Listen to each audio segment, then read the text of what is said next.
तो चलिए आज हम आप लोगों को बता रहे हैं साधारण ब्याज। साधारण ब्याज, इसको सिंपल इंटरेस्ट कहते हैं। क्या कहते हैं? सिंपल इंटरेस्ट कहते हैं। ठीक है, इसको इंग्लिश में सिंपल इंटरेस्ट कहते हैं। साधारण ब्याज जो है, जैसे हम लोग गांव घर में पैसा लगाते हैं ना ब्याज पर, तो उसका हम लोग इंटरेस्ट कैसे पता करेंगे, ब्याज कैसे पता करेंगे? ठीक है, तो अभी ये अगर सीख लेंगे तो ब्याज निकालना आ जाएगा। गांव में अधिकतर लोग अपना पैसा दे देता है दूसरों को, और उसका जो है ब्याज उसको निकालना नहीं आता है। ठीक है, तो आज हम लोग उसको समझ लेंगे कैसे ब्याज निकाला जाएगा। ठीक है, साधारण ब्याज होता क्या है? जैसे मान लेते हैं कोई मूलधन, यदि कोई धन, ठीक ना, हम लोग किसी को कोई धन मान लेते हैं, किसी को धन को हम लोग पी बोलते हैं, प्रिंसिपल। किसी को आर प्रतिशत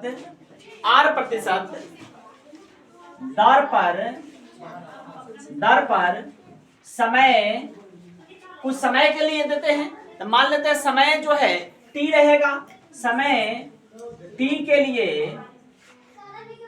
के लिए उधार देते हैं, तब आपको जो है साधारण ब्याज क्या आपको देगा? तो साधारण ब्याज, और ये बराबर, साधारण ब्याज को सिंपल इंटरेस्ट कहते हैं, इसलिए एसआई लिखते हैं। क्या लिखते हैं? एसआई लिखते हैं। ठीक है, एसआई लिखते हैं। एसआई मीन सिंपल इंटरेस्ट, साधारण ब्याज। ठीक है, साधारण ब्याज बराबर होता है मूलधन, जो आप किसी को धन देते हैं, वो मूलधन, जो रुपए आप किसी को दे रहे हैं, या फिर आप बैंक से कोई काम होता है तो हम लोग लोन लेते हैं, उधार लेते हैं, तो उसका इंटरेस्ट हम लोग कैसे पता करें? तो इस फॉर्मूले से हम लोग निकालते हैं। ठीक है, और एक होता है चक्रवृद्धि ब्याज, जो गांव में सूद का सूद, ब्याज का ब्याज लोग कहता है, उसको चक्रवृद्धि ब्याज कहते हैं। तो इसके बाद हम लोग चक्रवृद्धि ब्याज भी बताएंगे। ठीक है, अभी हम लोग साधारण ब्याज पढ़ रहे हैं। तो मूलधन अगुना समय होता है, जितना समय के लिए दिए हुए होंगे वो समय हो गया, अगुना हमारा दर कितना है, कुछ परसेंट पर देते हैं ना जी, गुना दर होता है। और टोटल को अगर जैसे मान लेते हैं किसी को मूलधन 5,000 रुपए दिए हैं, अब इसके बाद एग्जांपल बताएंगे। किसी को मूलधन अगर 5,000 दिए हैं, अगर उसको हम 2 वर्षों के लिए पैसा अपना दे दे, और दर अगर मान लेते हैं 5% मासिक के ब्याज पर, जनरली गांव में हम लोग पैसा देते हैं। ब्याज हम लोग से मासिक नहीं लेकर के वार्षिक या फिर अर्धवार्षिक बैंक जो है ब्याज देती है। ठीक ना, लेकिन हम लोग गांव में जो है मासिक दर पर ब्याज पर पैसा लेते हैं। ठीक है, तो ये हो गया था। अब बट्टा इसको अगर हम 100 से भाग कर दे तो हमको निकल करके आ जाता है क्या चीज? साधारण ब्याज अर्थात एसआई। समझ में आया? इतना अच्छा जो है तरीके से हम लोग निकाल लेंगे कोई भी पैसा। जैसे मान लेते हैं, मान लीजिए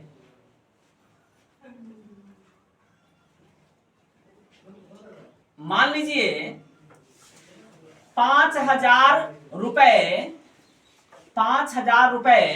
ठीक ना, 5,000 रुपए आप जो है किसी को देते हैं। 5,000 रुपए 5% मासिक या वार्षिक लिख लीजिए, वार्षिक दर से लिख लीजिए, वार्षिक की दर से। ठीक ना, मान लीजिए 5,000 रुपए 5% वार्षिक की दर से 4 वर्षों के लिए किसी को उधार देते हैं। ठीक ना, मान लीजिए 5,000 रुपए 5% वार्षिक की दर से, 5% वार्षिक माने सालाना की दर से 4 वर्षों के लिए आप किसी को जो है पैसे उधार देते हैं। तो 4 वर्षों के बाद वो आपको कितना जो है ब्याज सहित कितना रुपया देगा? ठीक है, ब्याज सहित आपको कितना रुपया देगा। तो सबसे पहले तो हमको ब्याज मालूम करना पड़ेगा, और ब्याज मालूम करके उसमें ही 500 रुपए जोड़ देंगे तो यही ना हमको देगा जी।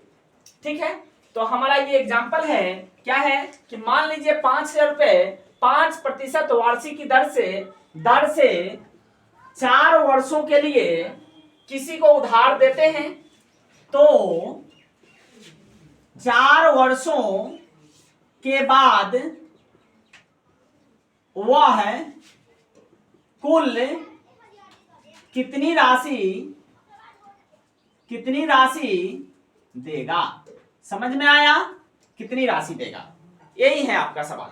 तो अब हम यहां पे निकालेंगे क्या, सबसे पहले हम मूलधन निकालेंगे। क्या निकालेंगे, मूलधन। मूलधन किसको कहते हैं, वह धन जो हम किसी को उधार देते हैं या फिर किसी से कर्ज लेते हैं। किसी को उधार देते हैं या फिर कर्ज लेते हैं, उसको हम लोग क्या कहते हैं, मूलधन कहते हैं। क्या कहते हैं, तब देखिए यहाँ पे हम कितना दिए हुए हैं, किसी को 500 रुपए दिए हुए थे, 5000 दिए थे जी, 5000 रुपए दिए थे, तो हमारा मूलधन कितना हो गया, आपको 5000 रुपए हमारा मूलधन हो गया। आया समझ में। और यहाँ पे देखिए ये जो 5% क्या था, किसी को देखिए कोई धन किसी को R% दर पर दिया जाता है, तो R हमारा क्या है, दर है। ये क्या है, दर है, वार्षिक की दर से 5% वार्षिक की दर से कह रहा है। तो हमारा दर कितना है, दर कितना है, 5% है। क्या है, 5% है ना जी। दर कितना है, 5% है। और समय कितना है, यहाँ पे देख लिया जाए तो समय जो है कह रहा है क्या, 4 वर्षों के लिए। क्या वर्षों के लिए, 4 वर्षों के लिए। समय हमारा कितना है, 4 वर्ष है ना जी। समय हमारा कितना है, 4 वर्ष है। ठीक है, ऐ समझ में। अब देखिए हम मूलधन तो निकाल ही दिए, दर निकाल दिए, समय निकाल दिए। जनरली यहाँ जो है सवाल में हम कहे पी कहते हैं धन को, ध्यान से देखिए, तो पी कहते हैं मूलधन को, समय को हम टी कहते हैं, दर को आर कहते हैं, दर को। तो पी गुना आर गुना टी बटा 100 हमारा साधारण ब्याज का फॉर्मूला होता है। तो यहाँ पे हम लिख लेंगे साधारण ब्याज। क्या लिख लेंगे, साधारण ब्याज, और ये बराबर हो जाएगा आपको क्या है, मूलधन गुना समय गुना दर बटा 100, अर्थात पी गुना आर गुना टी बटा 100। पी क्या है, हमारा मूलधन है, पी क्या है, हमारा मूलधन है, आर क्या है, दर है, गुना टी क्या है, समय है, बटा 100, अर्थात पी कितना हो गया, पी देखिए यहाँ पे मूलधन कितना है, 5000। कितना है, 5000 गुना आर कितना है, आर मीन्स दर, आर मीन्स दर कितना है, 5%। कितना है, समझ में आ रहा जी, 5%। तो यहाँ पे हम लिखेंगे क्या,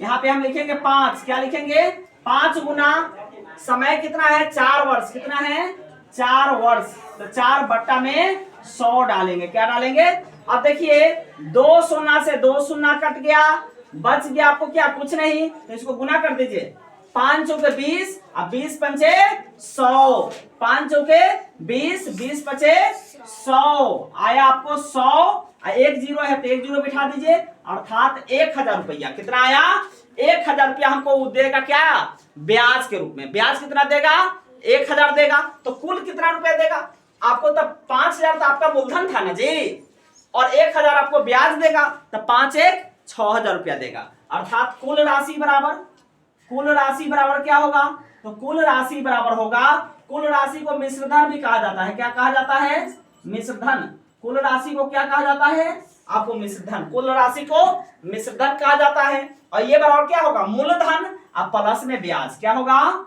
बराबर में होगा मूलधन और प्लस में ब्याज, अर्थात मूलधन है 5000 रुपया और इसमें प्लस में हो जाएगा ब्याज 1000 रुपया, और टोटल को अगर जोड़ दिया जाए तो 6000 रुपया। तो इसके साथ अब आप लोगों को बनाने आ गया होगा नहीं, अब कोई भी गांव में ब्याज हो हम लोग निकाल सकते हैं, या तो दो किसी को या फिर लो किसी से, उसको आसानी से जोड़कर जो है निकाल सकते हैं, या फिर बैंक से उधार लो, कहीं से भी उधार लो, ब्याज जोड़ने आ जाएगा। इसके बाद अब आगे हम बताएंगे दर कैसे निकाला जाता है, समय कैसे निकाला जाता है, सब बताएंगे।